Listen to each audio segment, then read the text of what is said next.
வாங்க இன்னைக்கு என்ன சமையல் பார்க்கலாம். சுட சுட சாதம் சூடாக இருக்குது.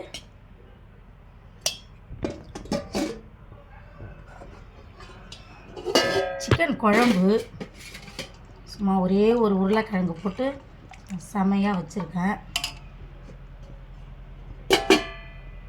ரசம்,